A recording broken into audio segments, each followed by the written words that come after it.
Well, hello everyone, and happy Friday. Welcome to Hands Across the Water. This is the second episode of Ulsterbear Fridays. I'm absolutely delighted to have Andy from the Back Post blog. How are you keeping, mate? I hope you're not too. We're talking about being a bit nervous coming on today, mate. But as I say, well, when the comments come flying in, I'm sure everyone will enjoy you coming on, Andy. But it's an absolute pleasure that you're with me tonight, mate. Well, thank you very much, William, for having me on. I appreciate getting the opportunity to come on your show. Obviously, keep in touch with the Facebook page and have we look at the odd show as well. So it's great to be on, and what you guys do is absolutely brilliant as well. So thanks for having me on.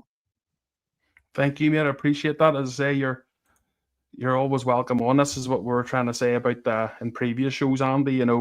As I said before we came on live on air, we can't say we represent Northern Ireland fans. You can't represent anyone at the end of the day. You're just an individual. But this platform is for the likes of yourself to be able to come on and put your voice across, mate. And fair play to you for putting your hand up, because it's not easy to go on camera and chat, especially when it's on live, mate. But you've done it, and I'm really delighted you're here.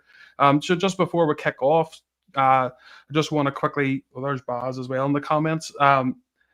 Sneak Freak Reselling.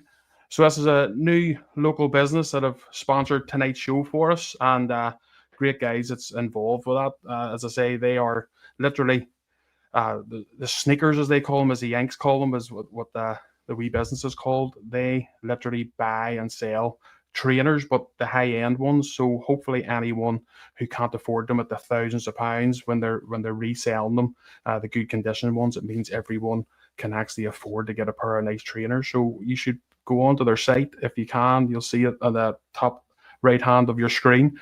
Give them a wee follow. As I say, they're brand new, so you'll probably get a couple of good deals to start you off. As I say, Andy, before we delve too much into like Nico Raskin and all, I know a lot of people in the comments will be already asking those things, and we'll debate all that. But I want to talk about yourself first, mate, and your wee blog and stuff that you do, the Back Post blog. What's all that about, mate? I've been looking at a lot of local football and stuff on it. Yeah, so last October, William, I started up on a Facebook page just through an interest of my own called the Back Post Football Blog. What it consists of is basically me sending messages, private messages to local footballers or amateur league footballers or people. A lot of people on it I do already know, so that's sort of how the contact comes about, or it's through people that I know. Um, so started doing that there, like question and answer just through text. I've done one or two like video things and stuff, but just due to not having the time or the setup of the technology and stuff, it's sort of basic. But as I say, it was just through an interest of my own. It's yes, great to get people on and appreciate for everything that everybody's done for me. I've had the likes of guy I worked with, Ryan Newbury, who was at Glentoran for a while. He's been at Ballymacash. He's now currently at Arch Rangers. I've had Linfield legends such as Noel Bailey, Pat McShane, um, Billy Joe Burns, Crusaders, Johnny Black, who was at Glentoran, Paul Lehman, ex Glentoran captain, Raymond Morrison as well, played in the 80s with the Glens. I've even had the likes of Jeff Winter, ex Premier League referee, and also he's one of our own as well. So I got a wee viewpoint from that there as well. So different things like that there. So it's called the Back Post Football Blog. It's on Facebook. You can like or follow, and there's plenty to read on it. And if you like it, give a wee like or a comment. It's much appreciated. But yeah, just as an interest. So it's sort of taken off from there, and appreciate the feedback and the support from it. That's great. It's a bit like ourselves here. It's all about taking that chance, isn't it? And seeing how it goes. But you've got quite a good following all around, Andy. So obviously what you're doing is good, mate. And also the wee blog you'd already done it about Northern Ireland Bear traveling and what that means and what it entails and stuff. And we ended up actually putting it on our site, and it's on Twitter especially. It done really well, mate. I don't know if you want to tell us a wee bit about your Rangers history, basically, and what's the experience like for you traveling to the matches? Yeah, well, first of all, William, thank you very much for putting that on your page, and also the other fans who interacted as well. We're all like-minded Rangers fans at the end of the day, travelling from Northern Ireland and further afield to watch the team we love. So how my journey started was probably like a lot of people's journeys, and it was through my father, who's a Rangers fan. He has been from the early 1960s. I was born in 1989. You would probably wouldn't think it. You probably thought a wee bit older, just the black of hair and the looks. But yeah, 89 was when I was born, and like probably like yourself, was fortunate to grow up in that era of getting to watch many great players come to the club and being at the club, and the likes of McCoy, Hateley, Durant, Richard Gough, Andy Gordon, you could name all of them, all heroes to everybody, in that era. So Yeah. my first interest was actually, well, this is the first sort of interaction I had with Rangers. The first Rangers shirt I had was the 1990-91 season Admiral home shirt. That was my Yes. first shirt. And then there was a newspaper the club brought out in the early 70s called the Rangers News. I'm sure you remember that. Yeah. Well, my dad used to get one every week from it started. And when I was born, he sort of bought he when I was sort of learning to walk. This is from him himself, that I started to try and grab his Rangers News. So from then on, and he bought me my own, even though I couldn't read it and stuff like that. It was just have the collection, and that was where my start of the supporting the Rangers was all taken off from there. And as I say that, and it's a bit like myself, mate. My father, so Baz, who I like to remind everyone all the time, is 10 years or 9 years older than me, so he's the older brother. But Barry used to get to go before me, mate, and I used to crack up, because I was only a wee nipper, and I was always raging because I was like, why can't I go? Why can't I go? Barry's getting to go, and Dad was always like, don't worry, your time will come when you're. And then at 9 years of age, because of just, he then brought me to the matches. So Barry he's a wee bit older than ourselves. He got to see Gaza scoring the goals and stuff with Dad when they Mhm. travelled over to win the league against Aberdeen and stuff. So that's always Barry's favourite memory. Yeah. Mine was actually a game against Dunfermline, 7-0 we won. And I was saying to you before we came on the show, Andy, and I'm sure you remember as a young bear coming traveling on boats and stuff, it used to be how much are Rangers going to win the day. It wasn't how we will play or I wonder if we'll get a result. It was just you just thought, we'll win 6 or 7. What I mean? People used to do like a wee ballot on the boat, and then people were paid out in the way back of how many goals were scored and stuff. It's a wee bit different now, though, mate, isn't it? And that's probably why we look a bit older in our age, Andy. It's supporting Rangers and all the grief. Perhaps so. I think that might be it, mate. Yeah. So my first game was actually against Dundee United. We won 2-0. Laudrup went past about three or four players and put it on the roof of the net. And then Hateley scored as well. That was my first game. That was October 1994. So that's my first game, and I've been obviously fortunate to get to many others since then. But yeah, what you're saying, traveling over in the boat, it's not just the sake of um getting in the car, going down the train or whatever. It's you're getting up early doors, and lots of people have done it, over the years. Early start and a late finish sort of thing. Uh, just to go and see Rangers, it's great fun on the boat, getting a laugh with your mates and meeting new people. There's a lot of people I didn't know, and you've obviously got to know over the years, and that's great. And you're keeping in contact, or you're going for a beer with them before the game and stuff like that. There, so yeah. Listen, Rangers, we love the club, and we always will, regardless of how they've been throughout the years or results and stuff like that. But also the connection that the club brings through the supporters of meeting new mates, extended family or whatever it might be, So it's great that way.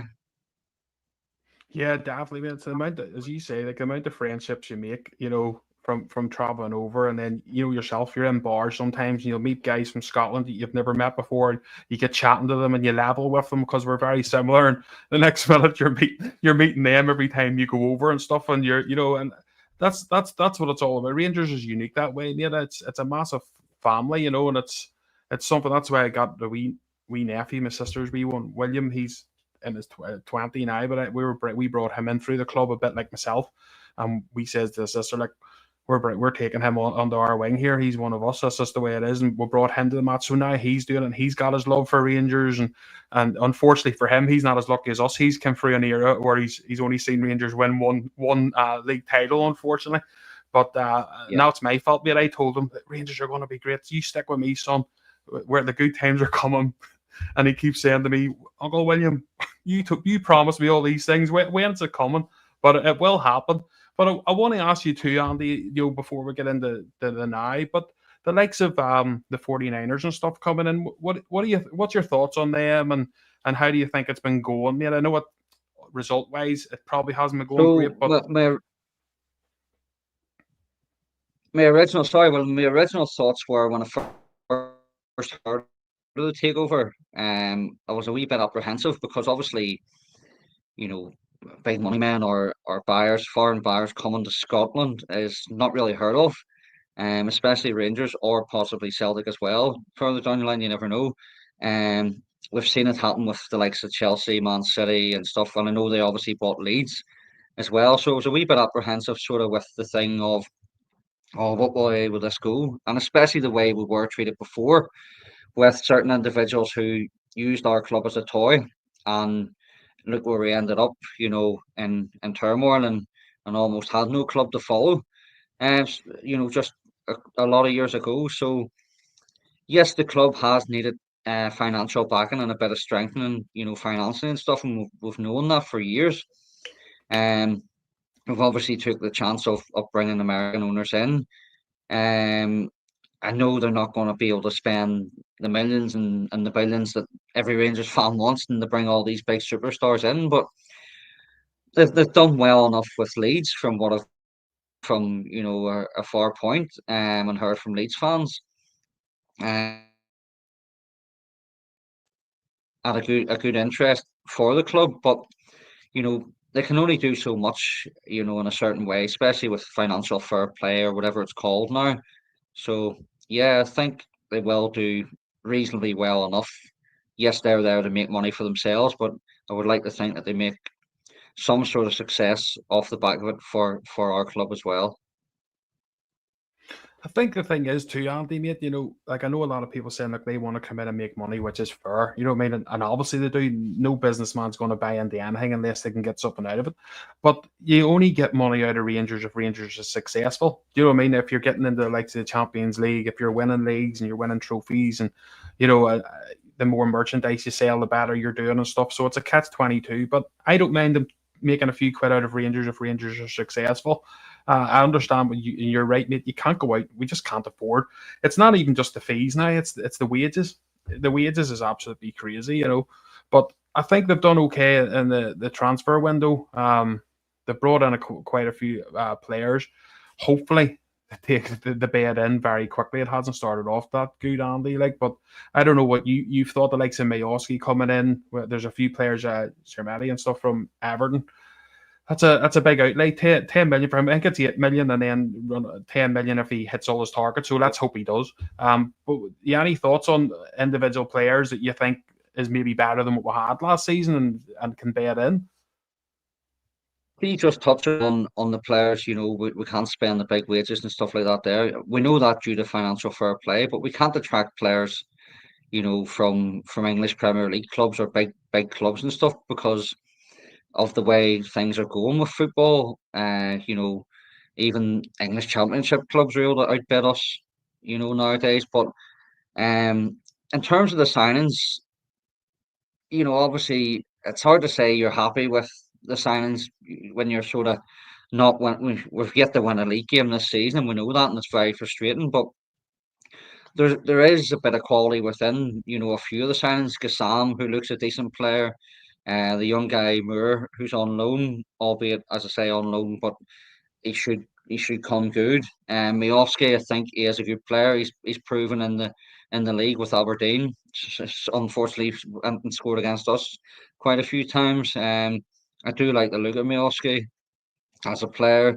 The big lad from Everton we've brought in, Tremilly, who knows what he's going to be like. But people saying, "Oh, we shouldn't be paying 8 million or 10 million."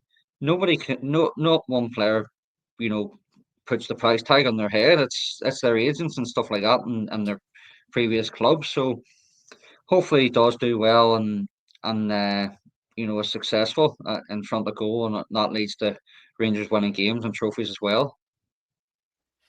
As looking, Andy, at the likes of the international break there, and a lot of the actual players who went on international duty done very well. Like Nico Raskin scored his first goal for Belgium. Um, uh, Asgard scored four for Norway. Uh, Big centre back we're getting, Cornelius, I think he's called, scored an Yeah. absolute belter of a free kick as well. So we do have the quality there. It's just how are we going to knit them all together and make them into a team that can make us successful. But the likes of this game, it's all must-win games at Rangers, obviously. But this game against Hearts, Andy, what's your thoughts on that? Like, say Hearts are a decent team, we still should be beating them. We haven't got our first league win, as you said there, mate. But how pivotal do you think this will be for Martin himself? If he doesn't get the result tomorrow. Yeah, so I think obviously we haven't started off well in terms of the league. The exit from the Champions League and the way that happened was obviously a disgrace in both players and management wise.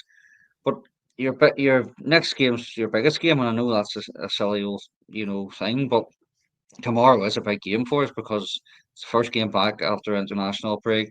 It's Hearts at Ibrox. Hearts are coming full of confidence, and rightfully so, because of the way we've been playing, but also more so the way Hearts have started. Derek McInnes uh, will be wanting to impress and do well and hopefully get something from the game. Hearts will be coming to win the game. It's not the case of teams come to nick a draw off Rangers at Ibrox. It's no team fears coming to Ibrox anymore, or even at their Yeah. own ground. No team fears playing against Rangers, but that's down to yourselves.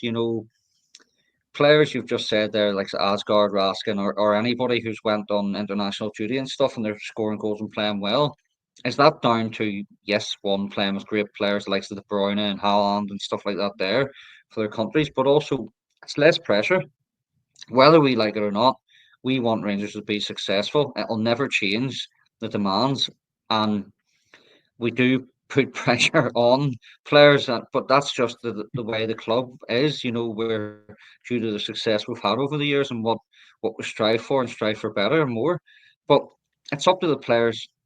Players are coming in interviews and saying, "Oh, I'm going to Ibrox. I'm going to sign for Rangers."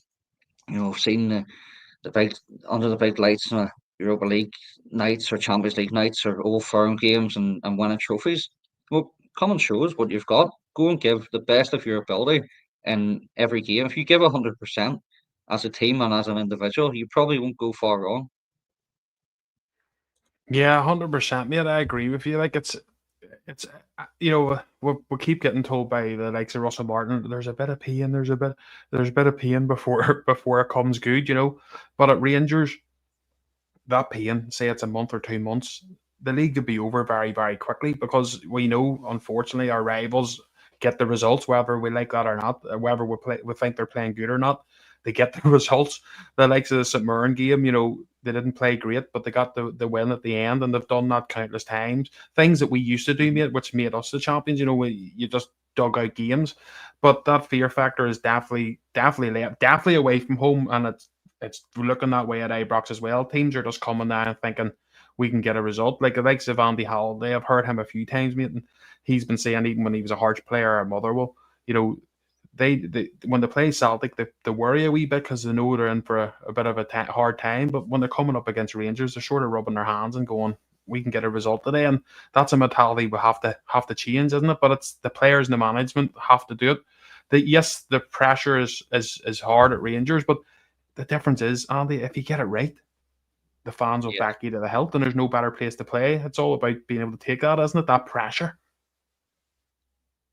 No, absolutely, mate. You have to do well under pressure, and if you want to be successful at the club or any club in that case, you sort of have to deal with the pressure of the fans, but also the opposition as well. So we need to step up, and starting with tomorrow's game, as I say, Hearts will be coming full of confidence. So we need to start doing that, uh, performance wise, but also more importantly, results wise. I'm not sure what that. Do you know what that comment's about? Give you to give a shout out somewhere, Andy? It's a mate of mine. So it's a fella has his own coffee club, guy Mark Riley. So yeah, just to give a shout out to him. He's a big coffee drinker, loves coffee and work and stuff like that. So just to give him a shout out anyway. There you go.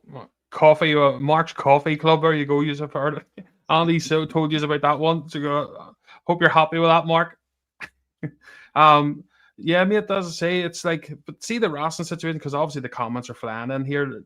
Some people saying is Raskin the part of the leaks? Is that why he hasn't get into the team? And what's the beef there? But it's a bit of a crap situation for the club, isn't it? Because he's probably our biggest asset. He's going to play. There's no doubt he'll play in the World Cup for Belgium, which will just obviously accelerate his fee. But something we need to sort out. Whatever's went wrong around Andy, isn't it? Like it's a weird situation, isn't it? A player and manager having a beef like this, but it's just typical Rangers. The fiasco never ends. Yeah.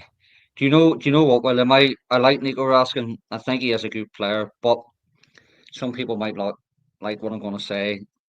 He can be inconsistent as well at times. He's not the only player, I know Mm-hmm. that. But Yeah. also, if we think back, and I know paper talk is paper talk, right? He had put out there, maybe through his agent or whatever, that he wanted to go and play for Chelsea at one point, which is fair enough. But Mm-hmm.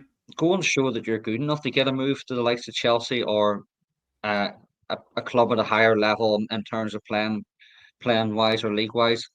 But Raskin did, he gave us, he always does, try his best as lots of players do, but it needs to be more on a consistent basis. Last season, towards the end of the season, he was one of our standout players, and I think that's why that's carried on through the summer. And from a fan's point of view of supporting him and stuff like that, there, it's been frustrating, as we know, from a whole team's point of view, from a manager's point of view, and also sure the players as well. But the thing that's came about with the new manager. Listen, not everybody wanted Russell Martin. I probably wouldn't have wanted him myself, but he's here and we have to get behind the manager. And it's the same with any player we sign. We have to get behind them and back them.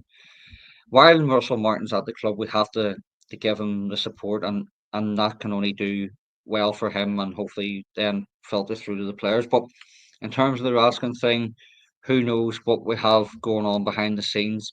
My only thing with Russell Martin thing is in the Motherwell game, the first league game of the season, he came out and threw the players under the bus. Yes, criticise them, but don't throw them under the bus, not publicly. He's sort of pointing out players, individuals, and stuff like that. The fallout we're asking, Egamane.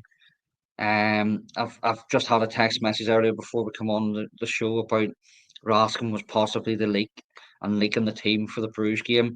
WhatsApp rumours and all the rest of it will spread like mad. We know that possibly from certain individuals of the wrong support. It could start them. You never know. But while Nico Rasmussen's at the club, I think he's better in the team than out of the team. But also he has to prove a point and earn his place in the team, as does any other player in the squad.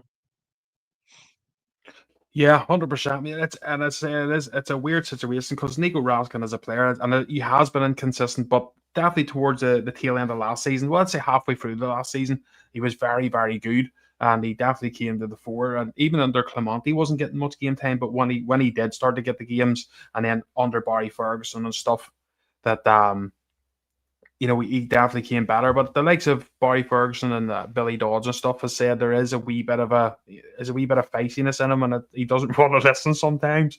And we know when he came from Standard Liège, he worked under Ronnie Daly there and had a fallout with him as well, and that's why Rangers ended up getting him obviously because he didn't want to sign that contract and there was arguments with the club. So he does have a bit of prior history, but to be fair, it's all man management at the end of the day. And I think Barry Ferguson probably took that wee bit of facelessness out of and used it in the right way. And he did have a great few games there, towards the end of the season. But you can't, at the same time, and people, as you say, people will crack up in the comments, but you can't have players going against the manager either. It's not a good look, what I mean? Because once that starts, where does it end, and we can't keep sacking managers either. But it's, as I say, That's you would the have, thing. I would Yeah, have, you can't.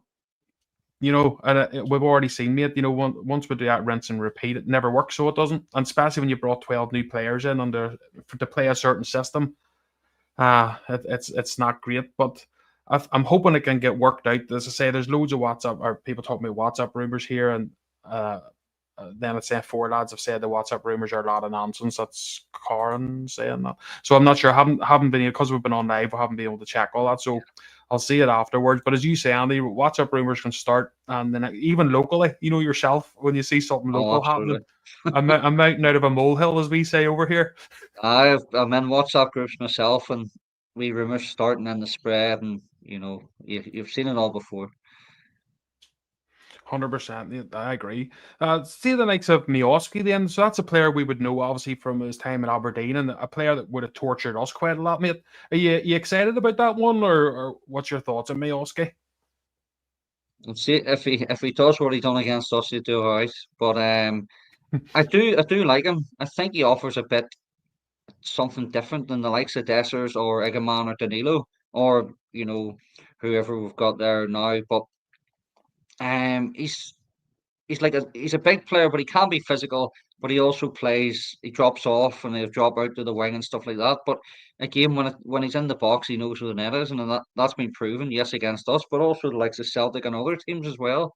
We've had players who have scored against Celtic and not really scored against many other teams, or vice versa, and stuff like that. There, but at the end of the day, if you have Dessers, who sometimes rightfully was slated, but at the end of the day, we were relying on the big lad himself too many times. But no matter who you have, if it's Ali McCoist or Dessers or Miovski, you need to put the ball in the box for these players. And at times, and I know it's modern day football now, no winger beats a player and crosses the ball into the box first time. It's worked back and it's worked sideways, and that's modern day football. If we don't put the ball in the box, our strikers most likely aren't going to score enough anyway. Yeah. Is this our lefty saying we say a roll, you say a bop? It's definitely a bop, 100%. Well, as they say, it's nay rules, but it is definitely a bop. A roll is a hot dog roll. A bop's a bop. 100%. But see, Andy, I agree with you there, mate, as well. Uh, I think it's been fair to say that likes of Danilo has been on at the start of the season, and then Dessers had a few games before he went away. But we definitely don't give enough service, so we don't to our strikers. That's something that needs to be sorted. But we were promised at the very start that it was going to be all this massive, free flowing football, all attacking. But we've yet to see it, so we haven't made apart from the game against Pilsen, wasn't it? In Europe, I thought we played very well for the first, well, for a good 50, 60 minutes in that game. We were absolutely fantastic. And then you're thinking, right, it's clicked. But it's went back again, hasn't it, mate? And and you're sitting there going, right, when are you going to learn from these things? And Andy, what annoyed me, well, I wouldn't say annoyed me, it scared me a wee bit, was when Russell Martin after the Dundee game at Ibrox, when they obviously put all their players behind the ball, and he says that him and his players were a wee bit surprised how Dundee set up. He's played for Rangers before. It was all right. It was a short stint, and he said he watched the team. Oh, watched the team loads of times last season when I sort of knew I was probably getting the job and in for the job.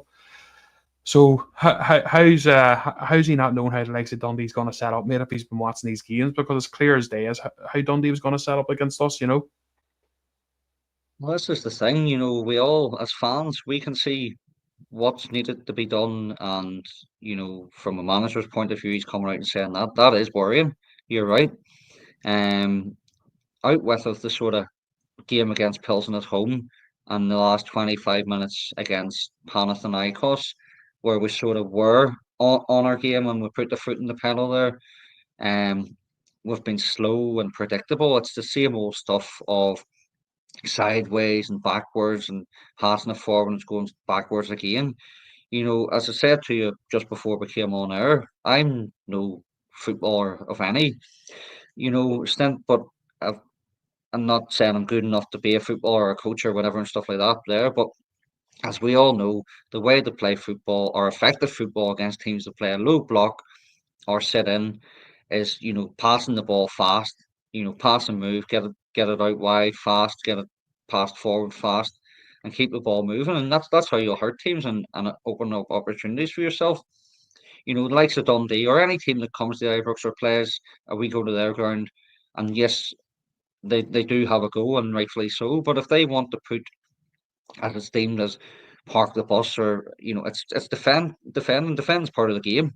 If they want to do that, they play their strengths. Not every team has a budget like Rangers.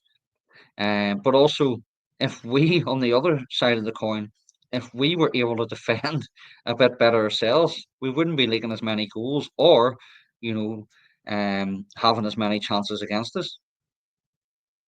Yeah, 100%. And I'll say one thing, mate. And the weird thing is, and yes, a lot of teams play the low block, but the likes of the Motherwell game at the start when we played them away from home, they actually came out to play us, no problem. And I actually thought I think we stole a point off them, which is, and I thought they were actually very good in their day, and they're actually trying under their new form manager, they're trying to play the same style as us, and they played it better than what we did. Absolutely. I mentioned my dad. Obviously, he's a Rangers man first and foremost. He has a wee liking for Spurs, just due to Danny Blanchflower, playing for the club. And he said to Yeah, me when Russell Martin was appointed, um, he watched Spurs last season. I think it was last season against Southampton at White Hart Lane, and Spurs were 5-0 up, and Russell Martin had his team still going forward and free, attacking football, and you're getting hammered, sort of sit in or whatever. But he seems to only have one way to play, and it's not the fast flowing football that he's mentioned. It's slow. It's playing wing backs in a midfield area, which is, if you're going to do that again, you have to move the ball fast because we'll get caught out. Now,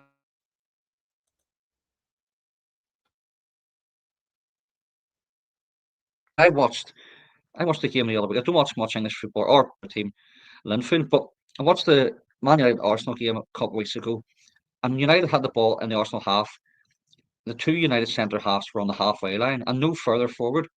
But see, our centre halves, they're like 35 yards, 30 yards from the opposition goal, which if they get the ball, it's been proven against many teams, Bruges being a perfect example, they just rip us open.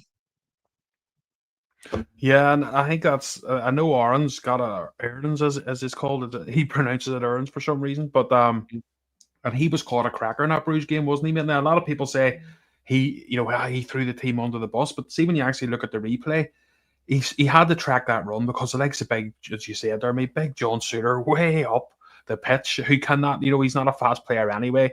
Easy for Bruges to go right, ball over the top, happy days. And obviously then Aaron's had to try and make that last ditch tackle. It was a bit of a stupid tackle, but I suppose in the moment, mate, but do you think maybe then looking at the Old Firm game where Russell Martin says, look, we're focused more on the defensive side of the game, and I think we played a lot better. Now we didn't make, and this is how bad it is. We didn't get a shot on target, but everyone's like, well, it's probably our best game this season, up in the domestic game. But do you think he Yeah. maybe has learned a few lessons then, looking at that match, the Old Firm match? Oh, we can only hope so. I think we all went into the Old Firm game fearing the worst. Um, but the first half, I thought we played reasonably well. Defensively, we were sort of a bit more structured and stuff like that. We were playing the ball long and stuff at times, mixing it up. But also was disappointed that we didn't go at them more, especially in the second half. We took our foot off the gas. Gassam and Moore and then Antman when he came on should have been going at the likes of Tierney and Ralston.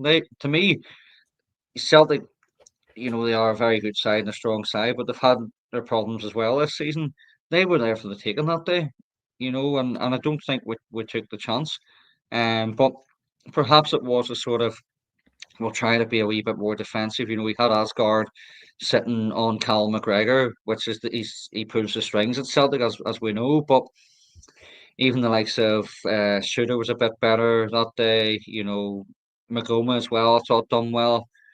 Being a youngster as well. So yeah, there was a wee bit of improvement, but that's only one game, and I would probably say it was only 55, 60 minutes, because in the last 25 minutes, half an hour, we reverted back to the old mistakes of hanging on to the ball too long or silly passes and stuff like that there. So tomorrow's absolutely massive because, as we all know, we've yet to win a league game, and it's September. That's very worrying. But it has to start somewhere. It should have started at Motherwell, we know, but it has to start tomorrow. I will be going over tomorrow. Unfortunate to do that. But the fans have to get behind the team, and drive the team on to hopefully a victory, and the team have to feed off that and give us something in return, which most importantly should be a win as well. Well, got a question here, Andy. Thoughts, lads, on whether we start Rothwell or Barron as the sixth tomorrow night. Rothwell came in, played fantastic for Leeds and for Southampton 2 seasons in a row in the Championship, and there's no doubting he has the quality. He hasn't, for whatever reason. I don't know if it's fitness. I don't know if it's different setup and the different. Is our league maybe a wee bit too fucking hard for him, or whatever it is? Is it too quick, as everyone says? The game's crazy, and it takes a while to get used to. But what's your thoughts on that, mate? Would you stick with Rothwell in tomorrow as a six, or would you stick with Barn, who had a good game in the Old Firm match? I wouldn't play any of the two of them in that role. I would play Raskin, but we know that's not going to Well, happen. But I would probably play Barron because he's not the greatest or gifted of players, but he gives you 100%. He'll work hard. He's a simple but effective player, and that's what I like about Connor Barron. In terms of Joe Rothwell, obviously has a very good season at Leeds. I just don't know what you get. We get certain players like that. We've had the likes of Joey Barton, players coming from England and stuff like that who have what's a walk in the park in Scotland, and I'll do this and I'll do that there. Has he underestimated it, Rothwell? I'm not sure so far, but the worrying thing is, and again, I'm saying this, I'm no way means fit enough to kick a ball in the park, never mind at Ibrox. He looks busted after 45, 50 minutes. And as a Yeah. professional footballer, and in September after a pre-season, that's very worrying. Yeah, no, I agree with you, mate. It's a he does he and like because Baz, is a Baz likes Leeds, and when he was so excited, he's like Rothwell, because I just watch Rangers, you know what I mean? Because at the end of the day, having another team would be crap for me because I get enough heartbreak with Rangers. So I asked Baz, I was like, "Well, what do you think?" And Baz like he's this, he's that, he's free throwing, he can score goals, he'll manage the midfield, and he was really really excited with him. But he does as you say, it's as if a sniper said, "I wonder if he's carrying a wee injury," but it seems that there's something just not right there, mate. And as you say, he looks absolutely knackered really early on in matches, doesn't he? He does indeed. And, in terms of Raskin, I think Raskin's been disappointed in this season, and also Diamandi as well. But why I think that is because of the rules they've been asked to play. I don't know. Has the likes of Rothwell maybe had more freedom at Leeds or whatever to do stuff or whatever in a different role, and we're not seeing it through this style of football? Who knows? But he has been he's been pretty disappointing this far in, But and as I say, hopefully that changes, and hopefully all the signings do come good because we want everybody to be successful as a player at Rangers. But it just something seriously lacking throughout the whole team, and I don't know if it's the case of things going on behind the scenes. Obviously, there has been certain comments made or disagreements with players. Eggman was upset he wanted out. Raskin supposedly wanted out, and stuff like that. There, and players aren't stupid. They do read the media and they have social media and stuff. They hear the rumors and stuff like that. It probably does affect them to a certain degree, as it would with myself or yourself or anybody. But at the end of the day, when you go out and you pull the blue shirt on, you have to give 100% for yourself, for your teammates. You're earning the big money, but most importantly for the club and the support, because the support's the most important thing of any football club. And as we all know, we're Rangers fans. That's what means the most in terms of football terms. Well, and seeing the thing that when we're talking about attitude and effort and stuff, and you've said about Barn mightn't be the classiest of player or quality wise, it might be better in the midfield options, but nobody will put in the hard work he does. And see, to be fair, Niall Cameron's very, very similar, isn't he? The Scottish players definitely put in the effort, and do you think that's something we've maybe lacked? Likes of Walter Smith, as you know, mate, he'd always got his bedrock. He got talented players, but he always had a bedrock of really good Scottish talent in there as well. And I think that's maybe something that we're missing, mate. My dad said the exact same thing with him a couple of weeks ago, and he has said it numerous times. Of we lack a bit of Scottish identity throughout the team, or people who understand and know what the club means. And I'm not saying you need to go and sign 11 Rangers supporters, as good as that would be. We need sort of players that understand the league, because, as I've said, people come from foreign leagues or from England and they think, oh, this will be easy. It's only Scotland. The physicality in Scotland, for one, is a lot more different than in the Premier League. You don't get as much time in the ball. It's hustle and bustle and stuff like that. There, you're going to certain grounds, or the state of the pitch the best. But players have to understand that, they have to give everything, and we don't have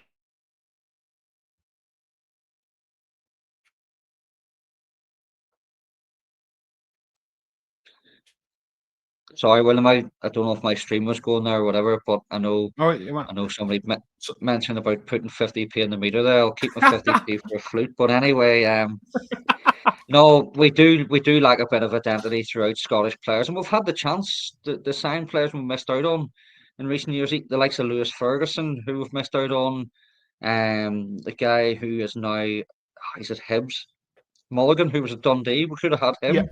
So why we don't go after these players? But again, it's all down to the scouting. Even players from Northern Ireland we've missed out on over the years as well. Yeah, we actually lost a player. One of the players are the Nottingham Forest, a young Northern Ireland player who, and I can't remember his name now. Actually, he was one of the youth teams, but he went to Nottingham Forest, and no doubt he'll come back. We'll be looking back at him as well, mate, and going, "Fuck me, I wish we had have give him a few more games." But there's a Rangers. It's been weird, mate. We've always been frightened, haven't we, to give young players a chance.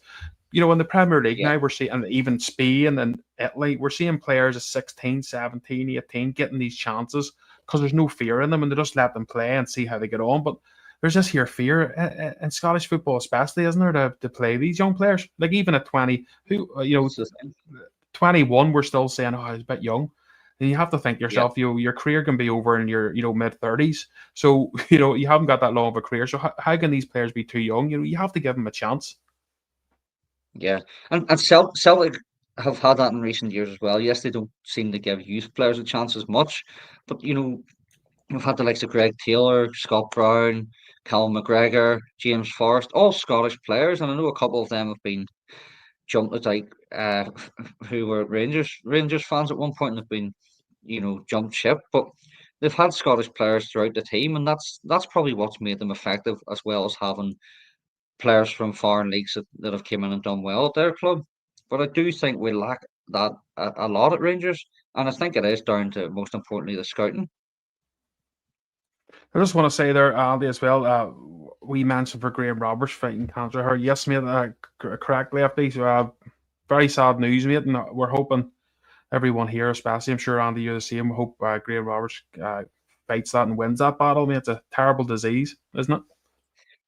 Absolutely, we we don't like to see anybody, regardless of what team or what sport or where you're from or whatever, suffer of an illness, especially something like cancer.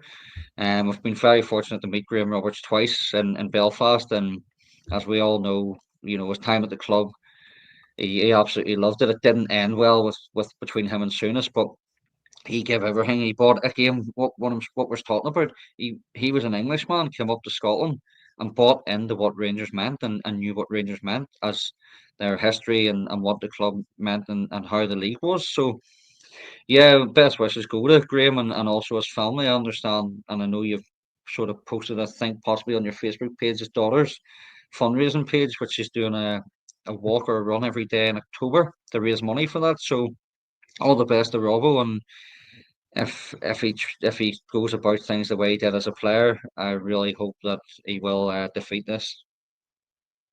100%, mate. Um, the FD also asked a question. Let me see. Where is two up top? What do you think of that, Andy? We've been asking that for quite a while. It was weird because last season I think Clement actually fell under that one, because Danilo and Hamza, just the way injuries came up and he was forced to play up two up front, and they actually played well for a few games. But as soon as players came back, he went back to the old formation and the old results started coming back again. But do you think that's something we should try? Yeah, I think it's something we should try at certain points. And again, it's just down to the way football's fell. In the last so many years, nobody plays 4-4-2. It's always one up top when it's, passing it forward instead of playing it long, or the goalkeeper never kicks it from his hands and stuff. But I listened to Russell Martin's press conference earlier. Somebody asked him about new signings, and he said about Cornelius that he can play sort of anywhere about the back. Um, I know there has been certain rumours about possibly three at the back and stuff like that. So you could possibly see two up front, or the likes of Miovski off Danilo or Miovski off Chermiti. You just don't know, or somebody, off the two of them or something. But again, why not try these things and go for the team that's there. Don't sit and wait for we seem to be able to or sorry, we seem to fall into the trap of we wait to go a goal down, or we wait for a wake up call after conceding a few chances. Go and grab the game from early doors and take the game to the team that's against you. And with two up front, you stand more of a chance of more attacking options as well. Yeah, 100%, mate. I agree with you there. I was just looking at that Geo here. He says, anyone else knows we never hear that mob are in their troubles. It always seems to be us. Now, if you look at the body language from Rogers and stuff, you can tell there is issues there. The fans aren't happy because they're not spending money and stuff, but they're a lot better keeping that stuff in house than we are. Mate. That comes back to your comment earlier about Russell Martin. I mean, he shouldn't be pulling out players. The likes of Walter Smith, Andy, he didn't do shit like that. I mean, all he'd have done was just went to Murray or whatever, and went find him a new club. Not next minute he'd have been gone, whoever the player was. And it's something we need to learn, because it just gives you ammo, doesn't it, for people to be able to attack you. And as soon as he made that comment about Raskin, that's every question he's getting now in press conferences. Now Russell Martin seems to be a bit agitated about that now, because that's the only question he's getting. But he's made a rod for his own back there, hasn't he, by earning it?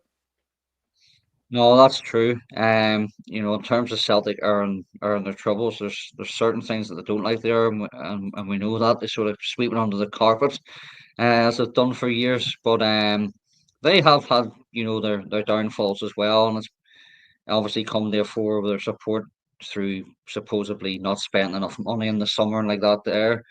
But their fans are right to do that because they want success and they want to see better at Celtic and stuff like that. They're just right. But from our point of view, Celtic have had a poor start to the season, possibly, but they're still sitting top of the league and unbeaten. I think they're top of the league now, but they're still obviously unbeaten. But this is the thing, and we spoke off earlier before, William. People saying about how bad Celtic are. That Celtic team's not even a good team. It just shows how poor them that we have been in recent years. But if we go about our business in terms of beating, the Motherwells and Dundees and St Mirren's and stuff, and all the silly points we've dropped, we would be there or thereabouts. And I know thereabouts isn't good enough at Rangers. It's first is everything. So we need to start doing that against other teams, but also matching Celtic when we come up against them and beating them as well.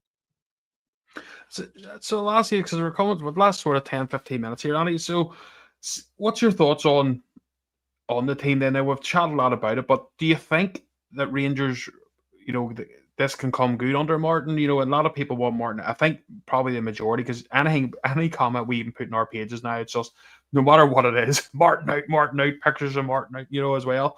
Yeah. Just a lot of fans just don't want him there. But do you think he can turn this around, or do you think it's gone too far?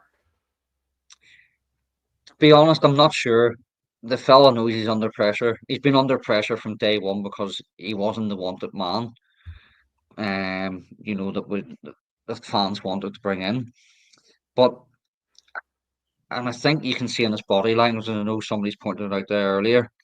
He seems to be getting sort of. He looks a bit different as weeks go on and stuff. I know Stevie Clifford mentioned that he had been unwell this past week or something, but I know that's not an excuse. But he needs to get the best out of the team and out of individuals, and all these wee squabbles with Raskin or Eggman and all these wee things in the training ground, their dressing rooms. It's not affecting. That's right. It's affecting the team and the morale and stuff, and that's filtering onto the pitch through games. But do I think Russell Martin will be successful at Rangers? I'm not sure because I don't think he will get the time or possibly see out the season just due to the pressure. yes, rightfully so from the fans, but also he's bringing a lot of the stuff on himself as well. Certain comments in media after the games and stuff like that. But we want them to be successful because when he's successful, Rangers are successful. So we have to sort of. And it's now not his biggest fan, and probably you know making a silly comment here, but we have to get behind him because we need to get behind everybody. And that's the most important thing of supporting the team. Yeah, no, I get it. I mean, it's a catch-22, isn't it? Because you don't Mhm. want to be on a ship for too. You don't want to be on a ship for too long that's heading towards cliffs, but you Yeah, don't want to burn the ship while you're on it either. Do you know what I mean? well, that's it. And You know, you can't keep sacking managers either. We've done this numerous times, and we're back to square one, and it's the same group of players with a new manager and new different style of play, and then you go on a good run, you go on a bad run, he's sacked. We've seen it before too many times. Something needs to start happening here, at the club and on the pitch. I'm thinking of the likes of the lone players, Andy. We've got quite a few, especially in the defence. Like if you look at our ones, as our right back is a loan, our centre back is a loan, left back that's in at the minute. The only left back option we have actually is a loan. Now I know we've brought in a couple of players that can fill in at left back if we need, but they're predominantly centre backs and stuff. But is that something that worries you for next season? Because that makes it basically means the base of your midfield or base of your defence. If you look at Tav, I would say he probably doesn't have much longer than this year. I would doubt he'll get another year. And Suter, obviously his contract's coming up too. It's going to be a bit of a problem, isn't it, for next season to build a defence? It is indeed, mate, because it's only Tavernier, Suter, and Fernandez, I think, who are, our own players, if you like. The rest, as you say, are on loan. Excuse me. But uh, yes, we can't afford to fork out the millions of pounds on any sort of player. We know that. Um, so we possibly do have to go for loans the odd time. Have we brought too many in on loan? Possibly so. But while any players on loan, we need to get the best out of them. If that's defence or young Moore on the wing and stuff like that there. We need to get the best of them. But going forward, it is a wee bit of a worry because you're trying to build a team and a structured defence or whatever spine of the team, and this guy's going back to his parent club at the end of the season, or he's going moving somewhere else, and we can't afford him. So unfortunately, the way it is at Rangers is if we bring players in on loan or sign players and they do well, they'll be attracted to bigger uh money and stuff like that there from clubs that can afford it, and unfortunately do move on. But fortunately that's the way modern day football is. But we do need to sort of look at that, reason of why we keep wanting to try and loan players. Yeah, yeah, as I say, and it comes back to the whole money. I think there was that much surgery needed done in that squad, Andy, and Hmm. but I was more hoping more maybe that we would have bought, for the at least got the spine of the team. Two good new centre backs that were our own players, a couple of good midfield players, and a forward player. But it's been bits and bobs, and I suppose when you're at Rangers, it's hard because there was players we were trying to get. And Yeah, unfortunately, we couldn't get the likes of Connor Cody and stuff, and that went on for a few months. And he looked like he was definitely going to sign. But then you've got the Wrexham. Like, who'd ever thought the likes of Rangers would be losing out to players the likes of Wrexham? But it's just the position we're in, isn't it, mate? that's what I'm saying. People are saying Wrexham, and they're obviously just up to the championship. They have the big owners as well. They can afford better wages and stuff like that there. So Championship League One teams are even outbidding us for certain players and stuff. It's the way football is and the way the Scottish League has went. But again, the worrying thing in the last so many years is the lack of our own players we're bringing through, and not just bringing through that are doing well or getting the opportunity. Because you said about young players coming through and getting a chance. Bailey Rice, he's hardly got a chance. I know he's been injured here and there, but like Sir Rice, young Mason Munn, who obviously is out on loan, and I know you don't. I know when there's better players in front of you, it's hard to get a chance, but we don't produce uh, good enough players or enough players, sorry, from our own youth academy, and for the state of the art facilities and stuff we've had over the last lot of years. There's something seriously wrong within our scouting system. Yeah, no, I agree with you, mate. There's a lot of issues, but hopefully they all get ironed out and pretty quickly. That's what we're looking to do. But especially with the youth setup, it's been poor for quite some time, and a lot of money's been put in there. It was Murray Park at the start, and we all thought when that was all this thing was going to run us, these players were going to be amazing, and it hasn't worked out that way. And as I say, it's been frustrating too that we've just give out players. There's Barry saying the likes of Devine and Fraser and stuff are prime examples. You know, I can't. I'm looking at the likes of Fraser and thinking he had a good season for Livingston last season in the Scottish Championship, played pretty well for them, but wasn't even given a sniff under Russell Martin. And when you had no left backs apart from Malone, you've let him go, and you're thinking this isn't like that. Yeah, Is silly, you know. But that's it. That's it. Well, can I just mention something just before I know we're mhm. coming to an end? Just obviously, thanks very much for having me on. I do appreciate it. But see the setup you do have on here, the likes of yourself and Baz and the other guys in the team, Davey and stuff behind the scenes. It's absolutely brilliant. You know, as you've said and you said all the time to people, it's a platform for people from Northern Ireland Rangers fans to have a voice and interact throughout social media. You know, absolutely fair play and respect to what you guys do.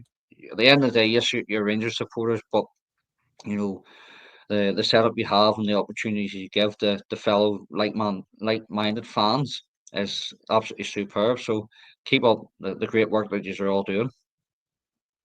Cheers, Andy. I really appreciate that, buddy. As I say, mate, you know, that was what we wanted out of this at the start. It was right. Let's see if we can get a few of the Ulster voices out there because you know we have 20% of the clubs obviously from Northern Ireland, as you know yourself, Andy. There's so many of us over here. It's actually crazy. But there Yeah. wasn't that Ulster voice or Ulster podcast, you know, to for everyone to sort of get behind. But the likes of yourself coming on, mate, that's what it's all about. And as Smokey says there himself, the viewers from Scotland is actually unbelievable. And their friends and brothers in Scotland and England, Wales, people from Canada, Australia, America, you know, have all got behind us. But it only works if the likes of yourself, Andy, comes on, mate. So we really appreciate that. No, it's great to see, and you know, even for yourselves to get the likes of Stevie Clifford on, even Robin Keane, the new singer as well, and what a singer she is, by the way. You know, it's great to have them on, and that speaks volumes of what you and your team are doing. You know, so as I say, fair play and keep it up. Thanks, mate. Well, I'll ask you a couple of questions before we go. Hearts game tomorrow. What's your thoughts, mate? Have you? Are you getting it nervous, or do you think, look, this is it. This is it. It's all going to come together. You want my honest thoughts? I'm going into it a wee bit nervous. Everybody's nervous watching Rangers these days, but you know what? Hearts are come full of confidence, and as I say, rightfully so. But I fancy us to win 2-1. I fancy us to get the first win of the league season tomorrow. There you go. Well, Andy's going for a 2-1, so get your prediction in the comments there before we leave. And that's also Let's Talk Football Careers need to get me on. But don't worry, we'll be getting you on as well, mate. He's had Let's Talk Football Careers had some smashing people on his a lot of ex Rangers players and stuff. You need to go onto his YouTube as well and the Yeah, content I'll he's check it doing. He out. doesn't have you should, Andy, because as I say, it's like it's hard to get the traction, but he has had some crackers on his show, especially Rangers wise. Loads of different Yeah. players from all, even down England and stuff. But it's an amazing show. So any is in the comments, go on to Let's Talk Football Careers, and you'll really enjoy the content. Andy, just before you go, mate, do you want to just tell us a wee bit more about your blog again for anyone that's in now that wasn't at the start? Yeah, so as I say, it's the Back Post Football blog. It's on Facebook. You can like or follow it. What it mainly is, it's just as a wee interest for myself, so it's nothing special. It's nowhere near what you guys do in terms of video, you know, interviews or Q&As. It's more Q&As with current or ex Northern Irish League players. We've had Darrell Duffy, ex Rangers player, Wayne Drummond, fellow Ulster man who was at Rangers as well. Jeff Winter, another Rangers connection there. And just as I say, even fans we've had on in terms of like their experiences of following their certain clubs, whoever they follow. So yeah, if you want to give it a wee search on Facebook, and if you're interested, have we read throughout the previous articles. As I say, they're nothing special, but I appreciate what everybody's done in terms of the players or ex-players or fans that's come on. Really appreciate it. So yeah, check it out, see what you think. If you like it, leave a comment or whatever you want to do. So, yeah, that's it.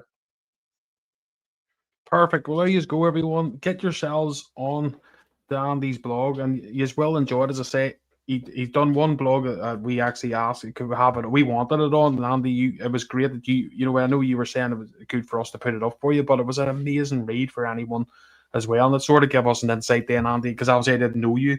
And at that point, we've got the chat now on Facebook and stuff, and we've got this wee friendship going now, which is great. And I hope as I said before the start of the show, mate, if you've enjoyed it and you've been on, you're always welcome to come on again anytime, mate. As I say, just message us, and the platform's always here for you. Yeah, no problem, mate. I've really enjoyed this evening, and obviously the interaction with the comments and stuff like that. There, it's been good to have a laugh and some serious questions as well. So, as I say, I really appreciate it. Thanks for having me on, and it's been brilliant. I would possibly like, if I do get the opportunity to come back on, that would be great. You will, mate. No doubt about it. As I say, we'll definitely get you on again, and good crack with the comments as well. And as I say, you're a wee bit nervous at the start, same as myself. Every time I come on here, but everyone the comments fly through, and that keeps us going. And as I say, thank you for everyone that does comment. There's so many, isn't? We've got a wee following now of guys and gals that always come on. So listen, this show. It's all right us putting a platform, but it doesn't do anything. It doesn't go anywhere unless we've got use guys commenting and enjoying it. That's what it's all about. That's why we do this. So thank you for everyone who has put comments in, who does the likes and the shares and all that stuff. We really do appreciate it. Me and Baz will be back with you on Monday, hopefully talking about a Rangers win, our first win of the season. And hopefully that kickstarts everything for us. And we're not coming with glum faces. But thanks from myself and from Andy for watching us tonight. And we will be back on Monday. Goodbye, everyone.